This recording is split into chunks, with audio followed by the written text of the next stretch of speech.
भिखारियों का एड्रेस नहीं होता, कैसे पकड़ोगे? एक भिखारी ने पूरे गवर्नमेंट को रिस्क में डाल दिया।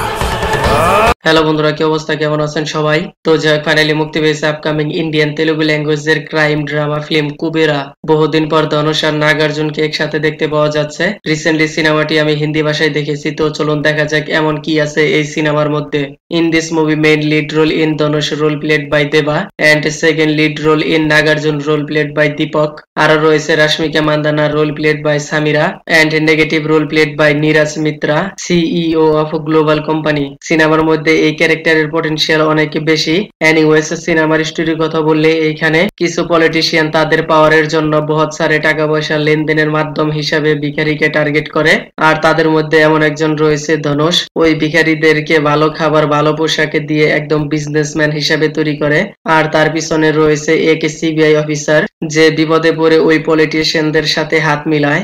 আর সমস্যা তখনই শুরু হয় যখন এই দেবার কারণে সিবিআই অফিসার বিপদে পড়ে যায়। তারপর কি জন্য সবাই এই দেবা ইয়ানি ভিখারির পিছনে পড়ে যায়, এরপর রাশ্মিকা মান্দানাকে তার সাথে কিভাবে দেবার দেখা হয়, এই সব কিছু জানতে আপনাকে পুরো সিনেমাটি দেখতে হবে। লেকিন ভাই, সিনেমার মধ্যে ধনুষের অ্যাক্টিং পারফরমেন্স কোয়ালিটি ভিখারিওয়ালা মাসুম একদম পারফেক্টলি লেগেছে। স্যালুট বস, কিউকি এটি তার লাইফের one of the best performance in this movie. যেভাবে তিনি ভিখারিওয়ালা রোল প্লে করেছেন, আপনি সিনেমাটি দেখে মনে করবেন তার জন্মই হয়েছে এমন একটি রোল প্লে করার জন্য।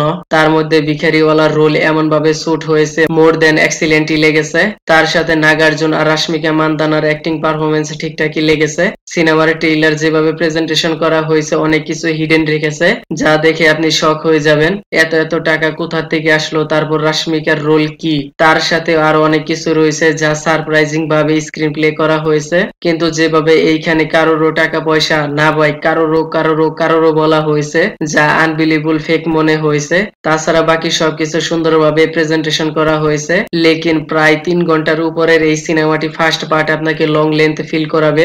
কিছু কিছু সিন রয়েছে যা কাট করলে স্টোরি লাইনে তেমন একটা সমস্যা হতো না, তারপরেও সিনেমাটি আপনাকে এঙ্গেজিং করে রাখবে। তার সাথে এখানে কিছু কিছু ফ্ল্যাশব্যাক স্টোরি দেখানো হয়েছে, বেশি নয়, একদমই কম, যা সিনেমার পয়েন্টে ট্রিগার করে। ওভারঅল সবকিছু মিলিয়ে মাস্ট ওয়াচ গুড মুভি। তো যাই হোক, আমি আর কিছু বলবো না, বাকিটা আপনারা সিনেমায় দেখে নিয়েন। একদম পিওর ফ্যামিলি এন্টারটেনমেন্ট সিনেমা।